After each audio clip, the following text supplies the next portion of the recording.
السلام عليكم ورحمة الله وبركاته. يا إخواني الكرام، تبارك الله عليكم وتحياتي لكم جميعا. نتمنى إن شاء الله تكونوا بخير وعلى خير. وهاد الإطلالة إن شاء الله اللي غادي تكون سريعة وغادي تكون خاصة بالإجابة على واحد السؤال اللي كيتم طرحه مرارا وتكرارا على في الكومنتير لا في القناة، وكذلك بالنسبة لعبر في الفيسبوك، وكذلك بالنسبة للواتساب.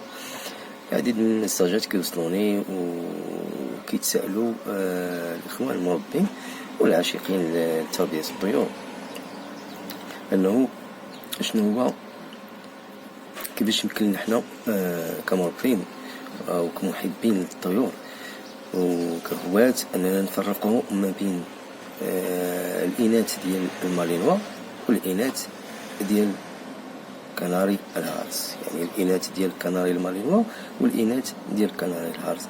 كيفاش نفرقوا بيناتهم؟ مثلا إلا مشينا للسوق وبغينا ناخدو بعض الطيور اللي هي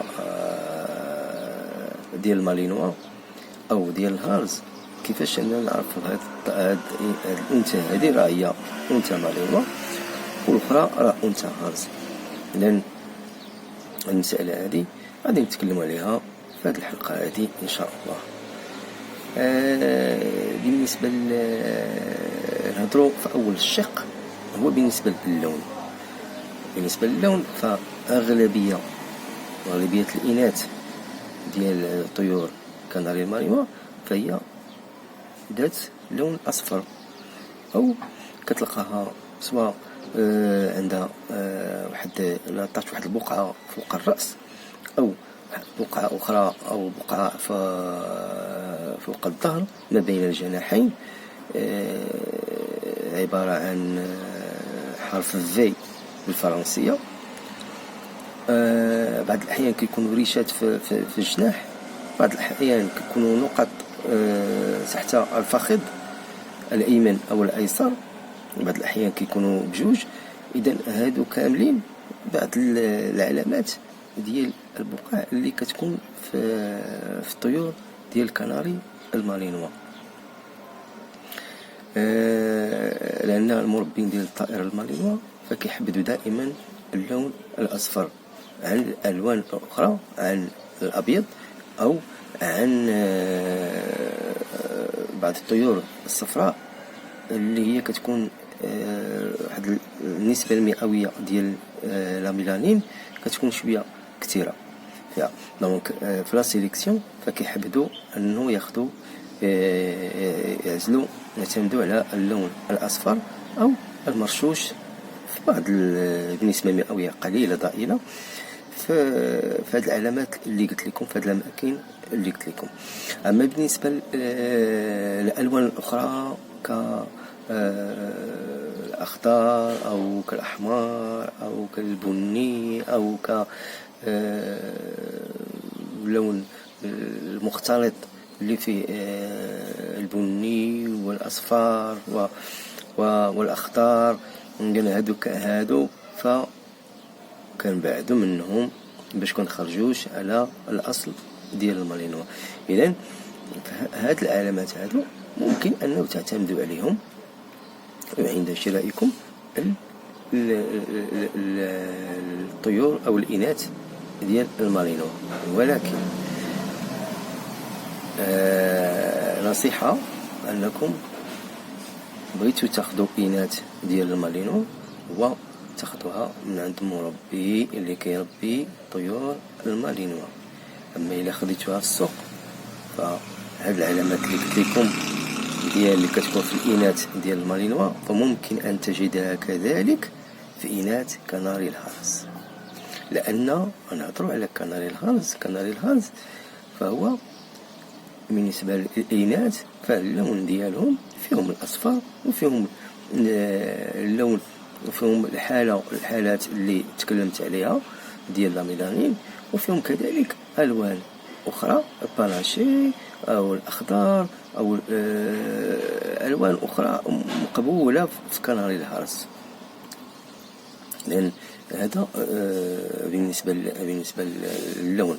أما بالنسبة للتغريد فكنعرفوا بأن الإناث ما كيغردوش إلا في بعض الأحيان. ممكن أنه بعض الإناث أنه يؤديو بعض المقاطع بصفة متقطعة، ما يمكنش أنهم يؤديو المقاطع بصفة متسلسلة بحال الذكور، ولكن ممكن أنهم يؤديو المقاطع بصفة متقطعة كلا كلوكاند كلا بولانت. في بعض الأحيان كتسمع في السالطون، وبعض الأحيان كتسمع لي سونغي لي فلوت رولي لي دي فلوت دي زابيل كيشبهوا بحال ديال لو ديبي د لا شانسون بالنسبة للدكار.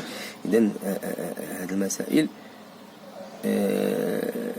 بالنسبة للتغريد ما غنهضروش عليها لأنه ما يمكنش أنك تفرق ما بين الإناث ديال كناري الهارز وكناري المالينوا بالتغريد. إذن الحل ديالنا الوحيد هو أنه نقتنيو عند شخص اللي هو معروف كيربي طائر المالينوا. كذلك بالنسبة للكناري الهارز نقتنيو طيور عند مربي اللي هو كيربي كناري الهارز. هنا كنكونوا مديرين حنا الثقة ديالنا كاملة في هذا المربي هذا اللي غنقتنيو من عنده الطيور، انه يعطينا طيور نازلة من عنده مفرخة عنده وعارف بأنها نازلة من كوبلات ديال الكناري اللي حنا بغينا، النوع ديال الكناري اللي حنا بغينا. إذن هنالك صعوبة في خلاصة الجواب هو أنه هنالك صعوبة في التفريق ما بين كناري الإناث ديال كناري الهارز والإناث ديال كناري المالينوا، خاصة أنه ممكن يتوحدوا في اللون ديال الأصفر وفي اللون ديال الأصفر اللي فيه بعض الميلانين في العلامات في الأماكن ديال الجسد اللي احنا تكلمنا عليه سابقا. فالنصيحة كما قلت لكم اقتنيوا الطيور. ممكن تلتجئوا لأي مربي اللي هو كيربي الطائر المالينوا أو طائر الكناري هارز، على ذاك ممكن أنكم تطلبوا منه أنه يعطيكم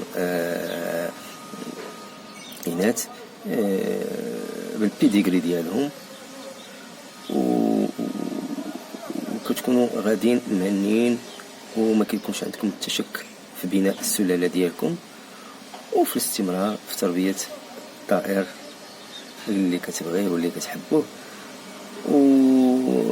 وهذا ما كان بالنسبة لهذا السؤال هذا، وتبارك الله عليكم. نتمنى انني وصلت لكم هذه المعلومة هذه.